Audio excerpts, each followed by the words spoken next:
My name is Elaine Lyon. I'm a public health consultant with the Tobacco Control Program at the Michigan Department of Health and Human Services. And joining me here in the studio is Carolyn Chaudhary. She is a public health consultant also with the Tobacco Control Program, and she is an evaluator who has done a great deal of work regarding the analysis of this survey that we're going to hear about today. We'd like to take this opportunity to welcome you and thank you for your time joining us. You're probably aware that tobacco use is the single most preventable cause of disease, disability, and death in the U.S. And it continues to be higher among individuals with low income and education, the uninsured, and among some racial, ethnic, and cultural minority groups such as the lesbian, gay, bisexual, and transgender community. The most recent data on Michigan's adult smoking rates is from the year 2017. Here you can see that while the state average is 19.3%, Michigan's LGBT community and other communities suffer from much higher rates. In this case, the adult LGBT community smokes at a rate of 41.4%, more than twice the state average. So while the presentation today focuses on the survey itself, it is helpful to understand why tobacco use is so high in the lesbian, gay, bisexual, and transgender communities. So how did tobacco use become such a big part of the LGBT community? Is the industry a friend or foe? Stigma, stress, lack of support, and discrimination have plagued this community for years.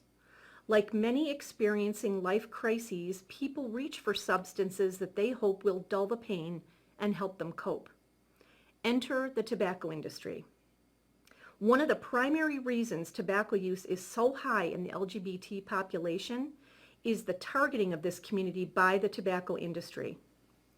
Tobacco companies have often marketed themselves as friends of various communities by offering to sponsor events and give money to LGBT causes. Let's briefly take a moment to look at some of the examples of this. It's well known that the tobacco industry utilizes multiple strategies and channels to influence people and try to engage them in tobacco use. Through its marketing, the industry focuses on specific populations and manipulates cultural and societal beliefs, expectations, and needs of different groups of people to influence behavior and to increase the social acceptance of tobacco use among various populations. In addition, the industry capitalizes on opportunities for sponsorship, uses other marketing tools, and develops relationships with lawmakers to insinuate itself into communities and to portray big tobacco as a friend to issues of importance or concern to a given community. It's important to note, especially in light of the survey that we'll be discussing today and its focus on electronic nicotine devices, direct advertising on TV and radio is still allowed for these products, but it has been prohibited from other forms of tobacco such as cigarettes for several years. And then we have all the tobacco imagery, including the use of young models and colors, which is a very appealing marketing tactic to a lot of communities, including the LGBT population. Like other groups, the LGBTQ community gets special attention from the tobacco industry. This 2001 ad circulated in Europe and is obviously looking to appeal to the transgender set. The line in Spanish says, "Share your happiness." Project SCUM, otherwise known as Subculture Urban Marketing, was a plan proposed in 1995 by R.J. Reynolds Tobacco Company to sell cigarettes to members of the alternative lifestyle areas of San Francisco. In particular, the large number of gay people in the Castro and homeless people in the Tenderloin. Here, these ads are obviously intended for the gay and lesbian audience. Tobacco companies have long targeted certain populations and have posed as allies, as we've mentioned, by sponsoring events and donating to organizations represented by the very communities they target with their addictive products. Certain brands, such as the one here, appeal to the community, using both imagery and words familiar to this group of people. Note the wording on the snooze ad in the lower right-hand corner, which uses the term pride, a term often used in the community, as well as the word freedom, used in the American Spirit ad in the upper right. Let's talk a little bit about how the survey came to be. The survey was administered in two ways: online through a SurveyMonkey link and a pen and paper version. Several agencies sent people into neighborhoods to collect data, and all did some data collection at their Pride events held in the summer of 2018. You can see here the agencies who participated, and we want to publicly thank them for the time that they took to get some of these results. LGBT Detroit, Outfront Kalamazoo, Affirmations, Perceptions, and the Grand Rapids Pride Center. LGBT data has always been hard to collect, and survey instruments have not always been LGBT friendly and culturally sensitive. So to have these agencies doing outreach collecting data was key. They are known and trusted in their communities. Please note, we recognize we don't have all categories listed on the survey for identifying sexual orientation and gender identity. However, we did ask for input from members of the community and did our best to include categories we thought would be helpful. Okay, so I'm going to take a moment to say good morning again, and I'm going to take the remainder of this webinar today to really go through these results that we analyzed. So first, again, we want to say thank you to these agencies that did participate. Knowing that willingness to have people actually do these surveys, as Elaine mentioned, it's really great that we had, trusted members of the community to, push forward this survey. So really quick, I want to reiterate what the objective of the survey was. So the purpose of the study was to determine the e-cigarette usage rate among the LGBT community here in Michigan and what their behavior and beliefs were. And then to also get that demographic and socioeconomic factors as well, because this is very important for us to collect. So as Elaine had mentioned, adult participants and clients who were a part of these agencies completed these surveys anonymously. And the sample was for ages 18 and older of different racial and ethnic backgrounds, which I will also mention within our results. And the survey itself was about 24 questions. So I'm not going to go through each question specifically. What we decided to do today was to really hone in on the most important, questions that we did receive feedback from. So here you can see the results of e-cigarette use within gender identity. So first, let's make sure that we have our definitions correct.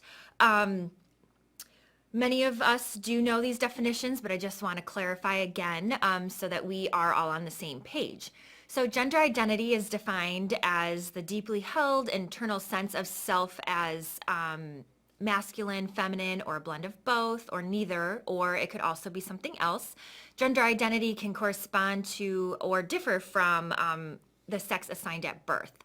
So the categories that we decided to include for gender identity was one that we had a lot of input from the community members. We had several conference calls with these agencies to figure out which gender identities would be correct to use for this survey.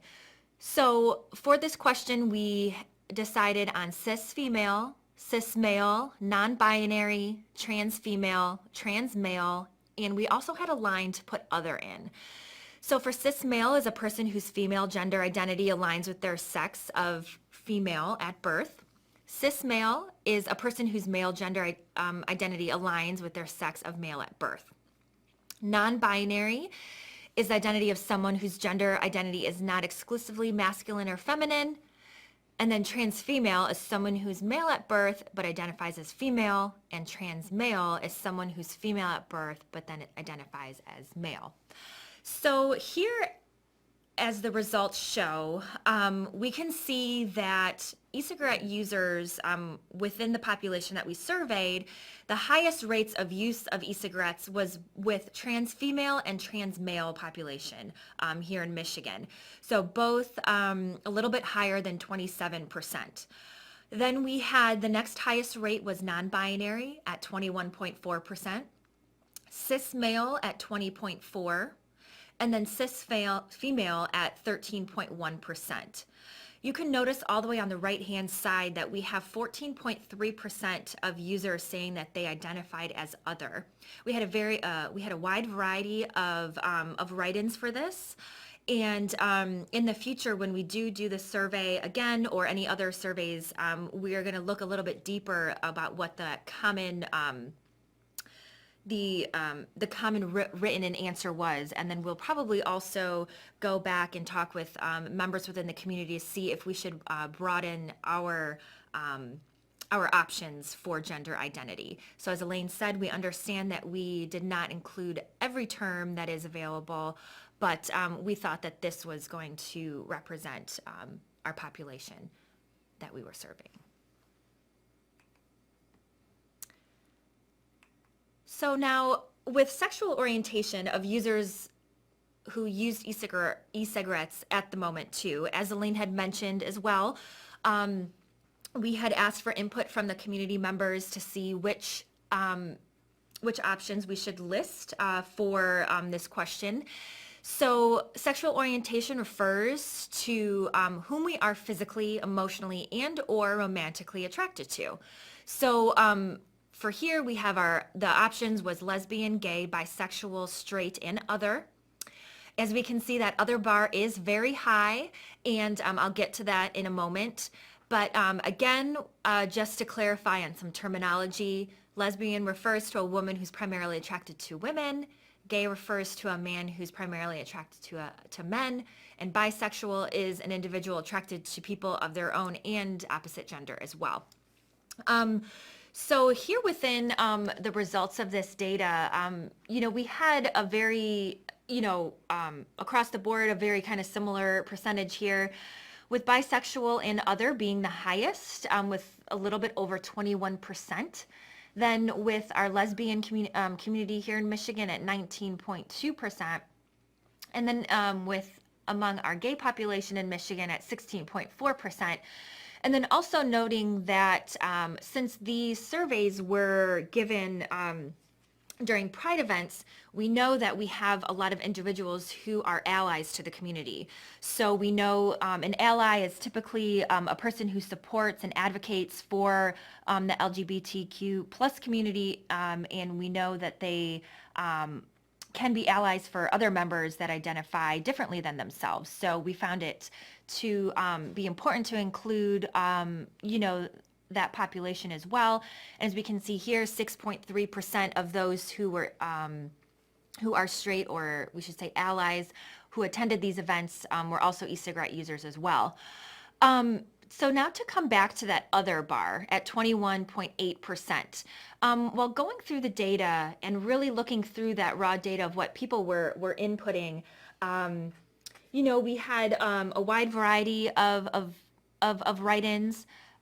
We also had a few individuals who decided not to select, so that's why they selected other. We had a few individuals who said that they weren't comfortable asking this question.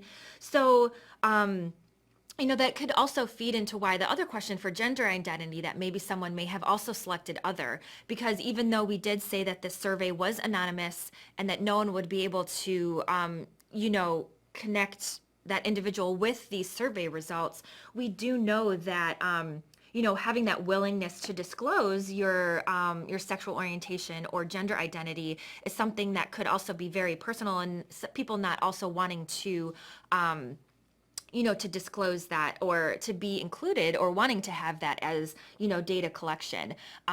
Even though these, people were out at these events and, participating in these events, some people may not have wanted to, really put that down on paper or on that SurveyMonkey. We did have Elaine mention that some were done on SurveyMonkey as well.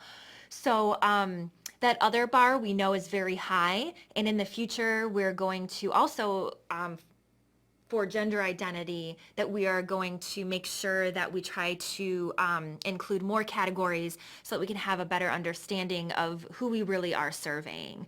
And just a reminder as well, if there are any questions throughout this webinar, note that on your screen there is that little chat bubble where you can input your questions. So please feel free to, put that down in the chat box as we go. And so now the next slide that I wanted to take a moment to and, really speak with everyone here today about is age group. So e-cigarette use within age group is something that is very important for us to know this data because we want to know who's actually using these devices. As you can see here for age use, the 18 to 24 years of age and 35 to 44 years of age are the two highest age groups that are using e-cigarettes. So at almost 25%, we have users of 18 to 24 years old. And then at 25.9%, so almost 26%, we have users who are using these e-cigarettes from ages 35 to 44.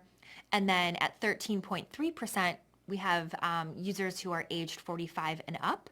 And then at 10.9%, we have users of ages 25 to 34 years of age. So age is always something that's really important, especially with these devices. We know that a lot of the companies in the industry that are putting out these products, we know that they are geared more towards our youth and younger adults. So this survey does show that the majority of users lie between those ages of 18 to 44. As Elaine had mentioned before, the tobacco industry were, target marketing and, the influence on the LGBT community. And this just shows as well that age is another factor of that targeted marketing. And that we know that these devices that, there are hundreds of devices that are out there. And we know that it's our young adults that are kind of getting lured into using these, and it shows that even within the LGBT community, that shows just the same as well. So the next data that we collected was on education level. So these again are the current users of e-cigarettes during this survey. We have here that the highest number of people who are e-cigarette users correlating with their education level, 23.7% of individuals said that they were high school graduates. Then we had 18.9% of participants who said that they had less than a high school education level. And then users who are, again, currently using, 15.6% had some college or above. So again, we wanted to include this education level because we know that this is also another very important factor for socioeconomic status. And we know that this is good data that we need to collect to then show those characteristics of who are using these products and tobacco. So again, with the other factor of socioeconomic status that we calculated, other than education level, was household income, so that annual gross income. Again, another very important characteristic that we wanted to capture.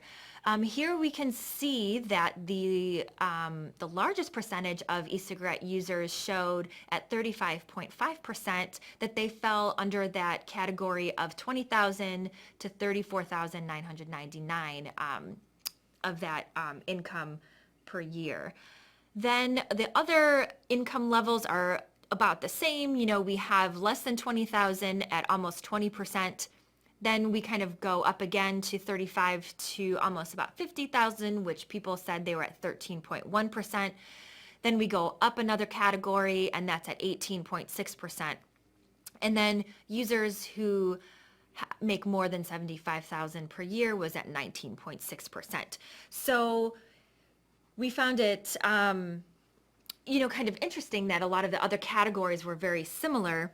However, we did see that large boost of almost like a double from that category of individuals who lie within that 20 to 35,000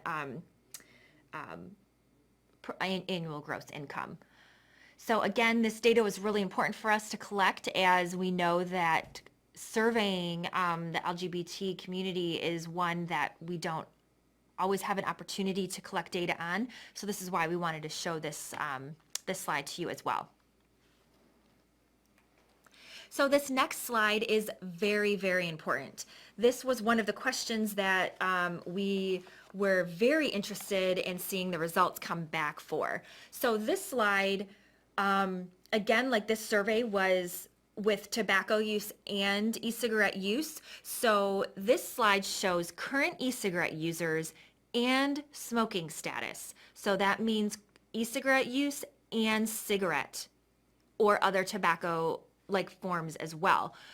So this data here is very important again, and we can see that people who are currently using e-cigarettes and currently cigarette smokers is at 38.6%, the highest percentage rate out of the survey participants. So this means that individuals from the community are dual users, which is a very big health concern that we have. Many individuals have mentioned that they are using these e-cigarettes to try to quit using cigarettes. However, we do see that if you are indeed trying to quit, and a lot of these e-cigarette advertisements and like these industries are trying to say, oh yes, like these e-cigarettes are good for smoking cessation, and use this and make the switch, and you'll quit using that regular tobacco or cigarettes. But the FDA does not see e-cigarettes as a form of quit tobacco or cessation product, and they shouldn't be advertised as such. However, we are still seeing those advertisements and marketing out there for, make the switch, you'll be able to quit using cigarettes. However, we see that still people using e-cigarettes and cigarettes at the same time is the highest percentage that we're seeing here within the community. So again, we can see that, maybe using these e-cigarettes are not actually helping people really quit, or they're staying longer with using cigarettes. Another 2 points that we got out of this survey that were very shocking for us after I did the analysis was that we had former smokers who came back to using a different form of tobacco. So we had people who had quit smoking cigarettes and they started using these e-cigarettes again. At 31.7% of our population that we surveyed said that they had quit smoking and now are using e-cigarettes. So that just shows kind of that pull that these products have to people. They're very sleek, and they're really easy to carry around, and these products get around our smoke-free air laws. So this could be another reason why maybe former smokers are coming back to it. And these devices have very high levels of nicotine. So unfortunately, these people who have had successful quits and have been tobacco free for some time are now coming back to just a different form and getting hooked on nicotine just a different way. So that was at 31.7% of our participants who said that they came back to a form of tobacco. Another percentage that was, kind of shocking to us too, was that 29.7, almost 30% of people who were taking the survey said that they were never smokers. They had never used cigarettes. They had never used any form of tobacco. However, now they are e-cigarette users. So 30% now, almost 30% of users are now hooked on nicotine. So this just shows that these products are not just, popular with with individuals who have used different forms of tobacco, like cigarettes or any other kind of tobacco. But we now see that these products are very popular with people who have never used any form of tobacco, which was very startling for us to see, and we found it very important to share with you today. So these numbers here, very interesting. We can see the trend of that dual use, as I had mentioned, and then just seeing people come back or initiate the use of e-cigarettes. So another really important question that we had was your aim of using e-cigarettes to actually help you quit smoking? As I had just mentioned, a lot of these e-cigarette products are advertised as a cessation product. So it wasn't too surprising to see that about 44.6% of individuals were saying that they wanted to use e-cigarettes as a form of quitting smoking. And as we know that, there have been many success stories, as I had mentioned, of people using these products to quit. But then what's really important too with this is that once individuals would quit using cigarettes, then they would also quit using e-cigarettes as well. So seeing that people wanted to quit smoking and have that interest of quitting using, cigarettes it's very important that we see that 44.6% of people want to quit smoking, and they think that using these e-cigarettes is a way to do that. So that's another really good form of information that we collected. So now we know that we have a high number of individuals who want to quit smoking. So that makes us think about, okay, so how else can we get there to, help? And giving more options to quit. But then we had almost 40%, so 39.6% of these e-cigarette users who their aim of using was not to quit. So this was also an interesting kind of data point that we got, because then that also would show that either individuals who are smoking cigarettes, that they just wanted to continue using cigarettes or other forms of tobacco, and then also using e-cigarettes at the same time. So we know that we have this set of population, like this set, who are either not ready to quit using cigarettes, or they just wanted to use the e-cigarette in dual use. So another data point that I wanted to mention was that 13.9%.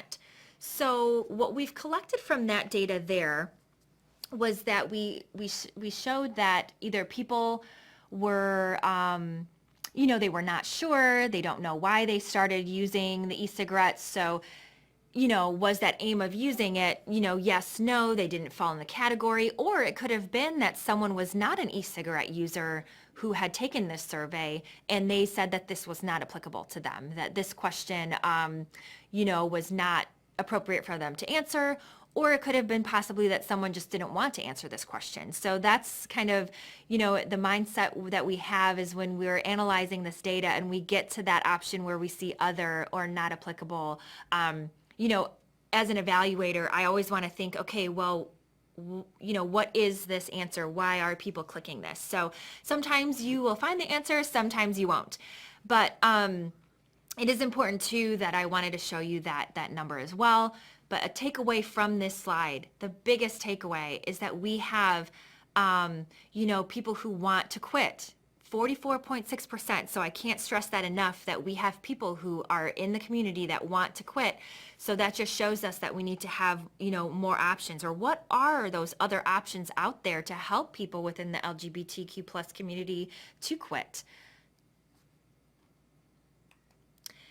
So this next slide is really important for us as well. And so this was a multiple kind of formatted question where we said, mark all that apply to you.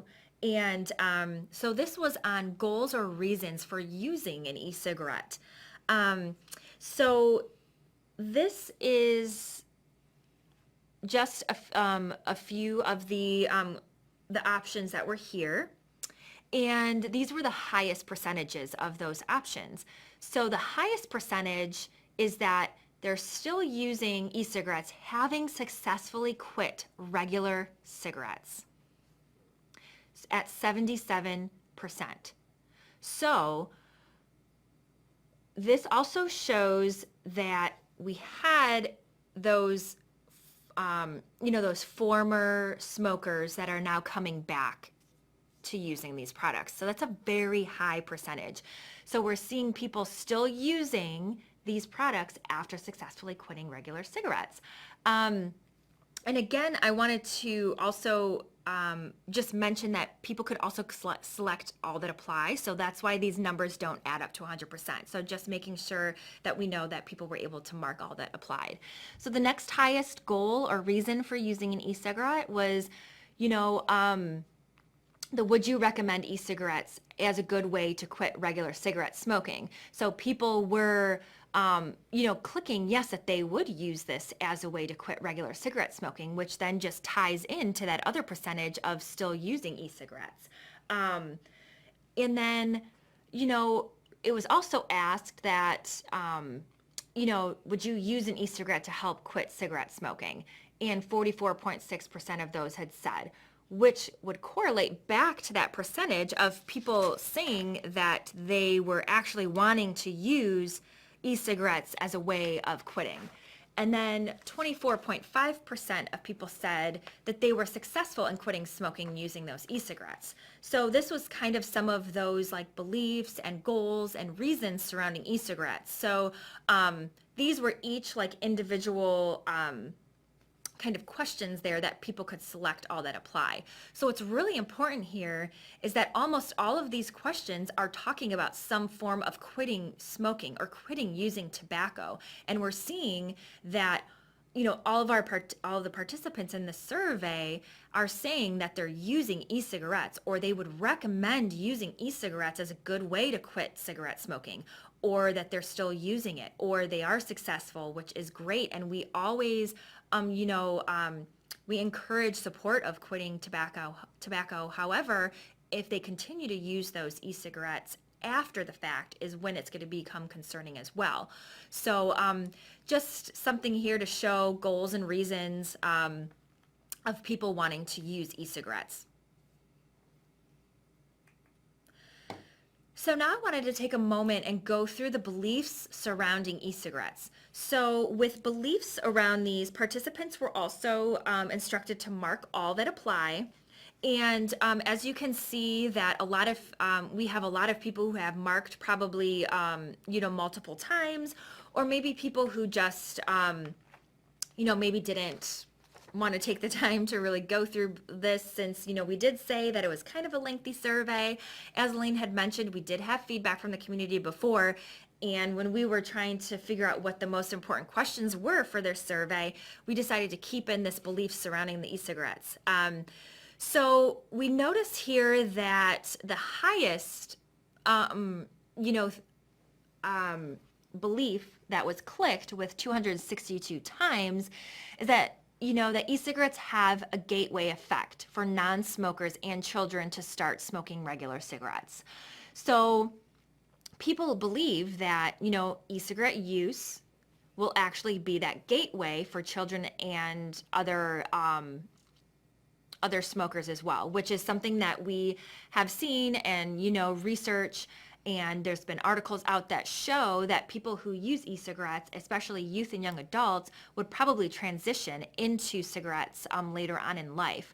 And this is a very important point because we also saw that high number of never smokers, almost 30% remembering never using tobacco, but they're using e-cigarettes. So our question is, will these people who have used e-cigarettes in this survey, will they maybe transition into regular cigarettes later on as well?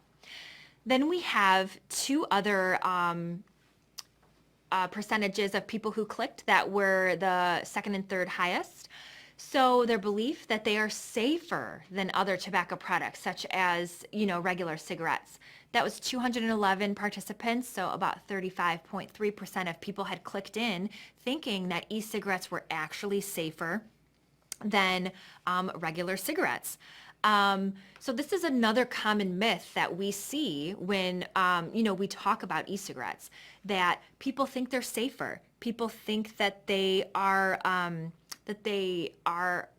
less harmful. So this is another really important piece that we need to educate out in the community, that, that they are not safer, that safer does not equal safe. So just again, very important to stress that this is what we're seeing, is that, people think that it is safer than using. And this is probably why a lot of individuals are in turn using these products.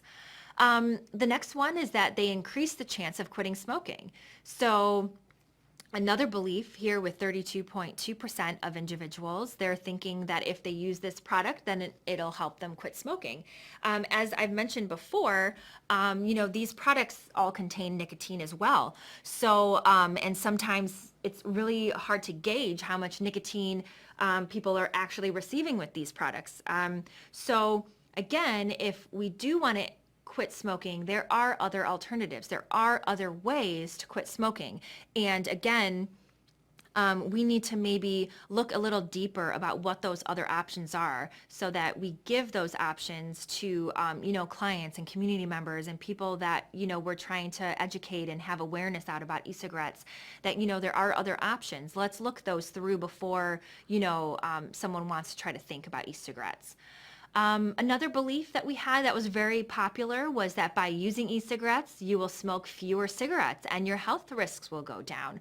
So that was 26.6% of, responses from the survey, is that people truly believed that using these products, your health risks will go down. There are health risks that are very similar with cigarettes and e-cigarettes. E-cigarettes health risks, we've had a lot of reports into the FDA that show, lung problems like pneumonia, asthma, cardiovascular issues. We're seeing contact dermatitis like skin and oral mucosal lesions. We're seeing a lot of people with using e-cigarettes who are experiencing seizures. And, there are a few different health risks that are not associated with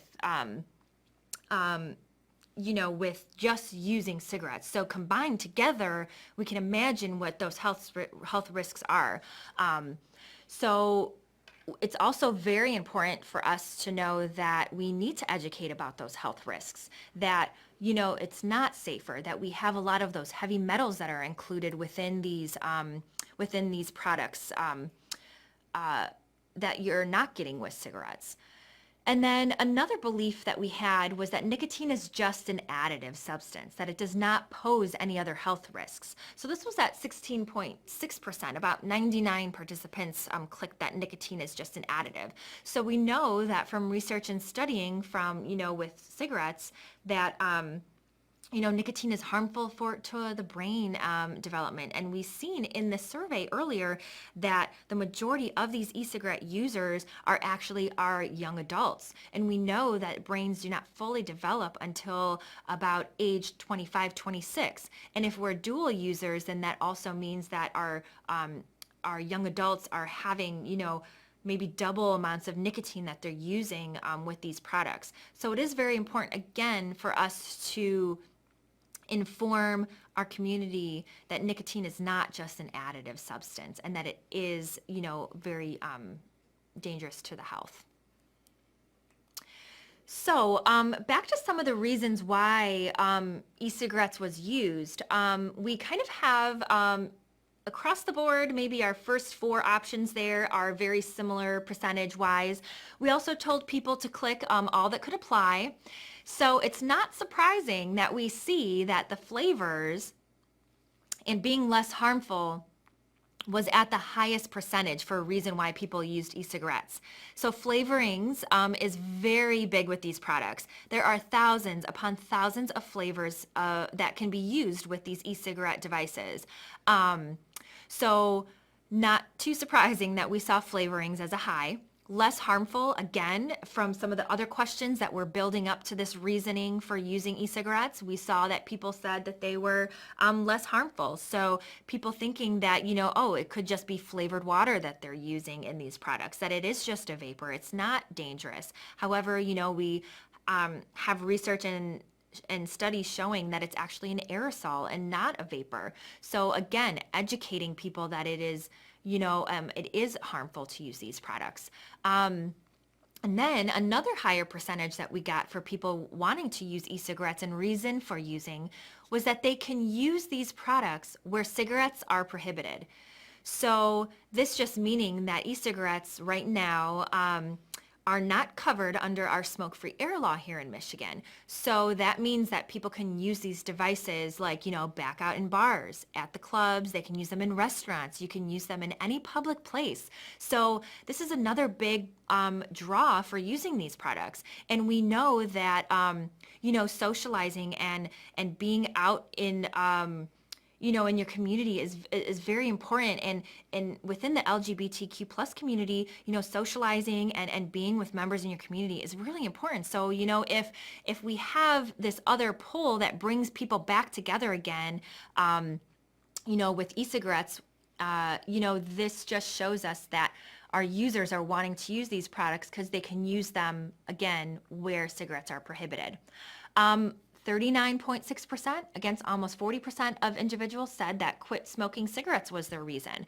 And we saw that, with the beliefs and attitudes towards these products, that it's great that people want to quit smoking. It's amazing that we have such a high number of people who want to quit. However, they're also using e-cigarettes, which would, it could lead to that dual usage, as we saw the percentages before as well. And then the two other reasons for use that were a little bit lower than these upper options were that family and friends, and then it costs less. So the cost was something that pulls people in. Devices itself usually are a one-time cost anywhere from $20 to $30. And then, getting the refillable pods or cartridges and filling the e-juices, it may seem like it's less costly to do that, or people will share using these products as well. So yes, maybe it is a little bit less costly and people will, want to use these more. Family and friends, we think that that's also something really important to share at 26.7%. This could be influence. This could be maybe people saying, hey, I've tried this, you try it too. Or it could be, family or friends that want, current smokers to quit smoking, and they say, hey, maybe you should use this. I've heard that if you switch to these products, you'll be able to quit using cigarettes. So just something really important here, that across the board, we have a lot of reasonings for why people are using these products. So back to the flavor, because flavor was something that was a very big reason for why people were using these products. Flavor is just such a significant reason. At 72.3%, we see that people preferred using fruity flavors. And this was not shocking to me when I was going through these results, because having these fruity flavors is something that's really appealing to our youth and young adults. So, and to all users actually, because it's something new, it's something exciting. These fruity flavors, it kind of masks how harsh, the effects of inhaling this aerosol, and it kind of gives you that smooth feel in your throat and in your lungs. So these fruity flavors, there's thousands of flavors that are out there. As I'd mentioned before, the flavors are endless. There's so many different combinations that are out there. But 72.3% of people have been saying that, the fruity flavors is what their draw is. Then at 22.8%, we see that menthol is a flavor that is really important to users. And we know from past events with tobacco industry that menthol was a flavor that was used to market and be advertised to certain populations. So we know that menthol is a flavor, and it's another big pull because that menthol kind of gives that cooling again effect for users. And there are a lot of other flavors out there. We decided to try to do the vanilla chocolate coffee flavor to see how many people were interested in that flavor. And we saw that 18.8% were wanting to use that flavor. The regular flavor at 8.9%. I want to clarify that regular for these e-cigarette companies means kind of like a tobacco flavor. So that would kind of be like, for instance, there's like a tobacco Virginia Slim. So that's just like I don't want to call it traditional, but just like a regular cigarette kind of flavor. But again, 72.3% is a huge, huge, huge, huge preferred flavor. So that's really important as to why when we're talking about these flavors, when we talk about how to control, these advertising and the regulation of all of this, it's really important for when we think of flavor bans. This could be a way to curb users to want to use, because without those fruity flavors, without all of these flavors that are available, maybe people won't be so drawn to it. So then, thinking about quitting tobacco methods, which is really important because we've seen in the survey that there were a large amount of people who wanted to quit tobacco. So we wanted to see, what are your methods? Like, have you used or enrolled in any of the following methods for quitting tobacco? And something that was very high was that we saw that 33.7% of people who have tried to quit or are quit have quit on their own. And then we have that 22.8% of people have never tried any of the below options. So they've never tried the over-the-counter medications. They've never tried medications prescribed by the doctor. They haven't tried those quit or stop smoking classes. They've never used the quit line. They don't use any other type of counseling either. So that 22.8%, we need to try to figure out what would work for them if they want to quit. What can we do to help them quit? Or also, we can see here that maybe that none is people who don't want to quit. So we have a mix of people in that 22.8% of either not having that right quitting method that would work for them, or they just don't want to quit. And then we also, coming back to that quitting on their own, which could be, the cold turkey or any other kind of methods, we know that that is not the most, sought after method of quitting. We know that, doing that cold turkey is not the preferred way to quit. So we've seen that 9% of people have tried using a prescription medication by their doctor. 5.9% have tried some any type of counseling. 5% have tried using over-the-counter medications. And then 3% of users have used stop smoking classes and the quit line. So another thing really quick that I wanted to just mention is, again, we need to try to figure out within the LGBT community what methods do we think would work the best. If these methods are not working, we need to try to come up with some more creative, ways to engage the community to want to quit using tobacco and e-cigarettes.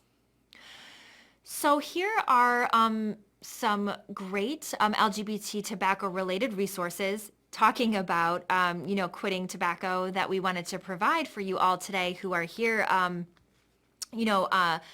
participating on this webinar with us today. So we do have the Michigan Tobacco Quit Line. Again, you can either call the 1-800-QUIT-NOW, or you can, use the website and do a text program or chat that way. This is Free Life, has quit resources and information specifically for LGBTQ+ community. The CDC also has some great resources, and then the LGBT health link also has some great sources there as well. The Truth Initiative has fact sheets, data, and reports.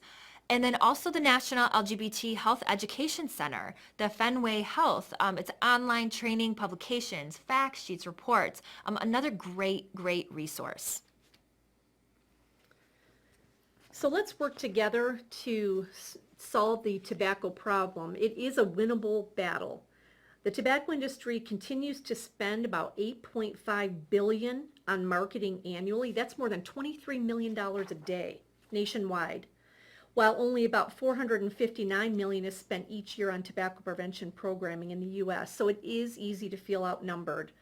But we do feel the fight against tobacco is a winnable battle, and that working together we can make an impact on tobacco use rates and reduce the number of new youth smokers, the health disparities that exist related to tobacco use, as well as secondhand smoke exposure. So we invite you to join us. There are a number of things that the Tobacco Control Program can offer you as we work together. We do facilitate meetings of statewide partners. We can work with you on tobacco-free pride events. We offer a lot of tobacco-related education. We have language around model policies that could help you pass tobacco-free parks or beaches policies, for example. So we are here, we are available, and we are willing to work with you to help solve this problem. So we're going to take a short break right now at this time. If there are any questions that that you would like to address and have us answer, please put it into that chat box, and we're going to give a few minutes just so you can go ahead and input some of your questions. Okay.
Okay, we're back. Thank you so much for those of you who submitted questions.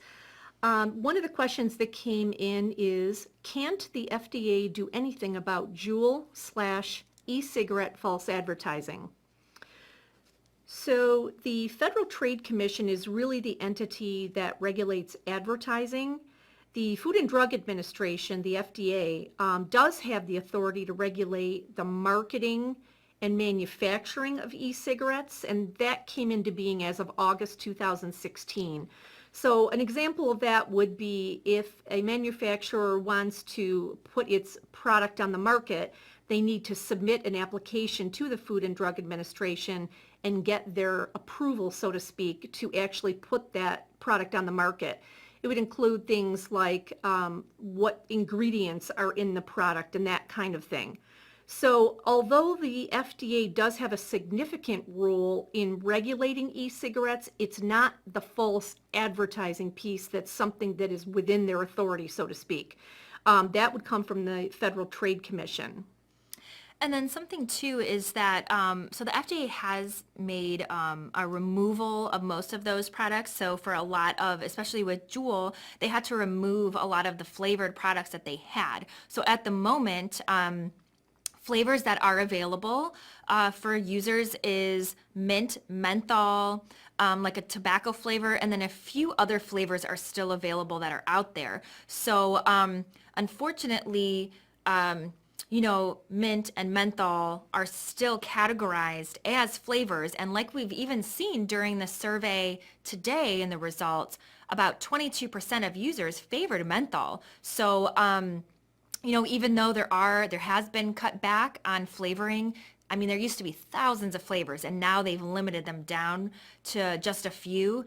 But it is important to know that, they have kept that mint, menthol, tobacco, and like a few other flavors, like a fruit medley and a cucumber, which are obviously still flavors, but at least they have tried to narrow down, specifically with Juul, those flavor options. So we did have another question about if the slides will be available. Yes, they will. And please look for, I believe there may be a downloadable option there to see those slides, and you can download those. Also, if there's any questions or follow-ups, please contact us over at MDHHS. We'll be more than willing to answer any questions that you may have about what we've reviewed today during the webinar.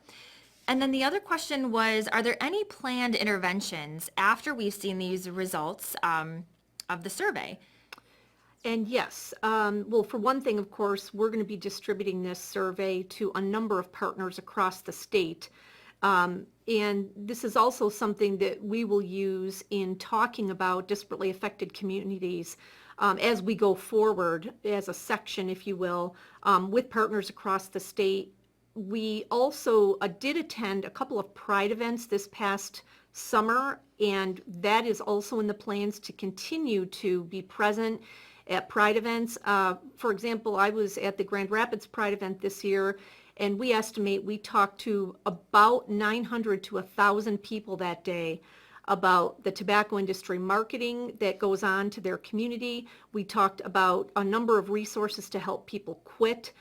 So we'll, of course, continue to do that, whether it's at a Pride event or anywhere, for that matter, that we are attending, health fairs or presentations, that sort of thing.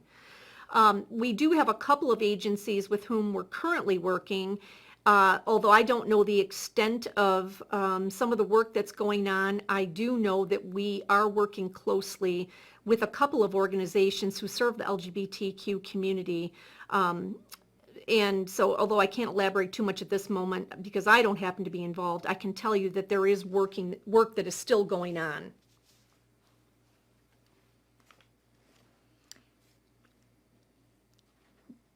I believe that is all the questions that we have for today. You can see our phone number listed here. And for whatever reason, we did not put our email addresses on here, so we apologize for that. This is Elaine Lyon speaking. If you wish to reach out to me, my email is lyone@michigan.gov. And for my contact information, Carolyn Chaudhary, my email is CHAUDHRY MDHHARYC@michigan.gov. And we thank you for taking time this morning first thing to join us for the webinar. And we hope that you have all learned a little bit more about the survey that we've done and now have a little bit of an idea of how to take some action in the community. Thank you.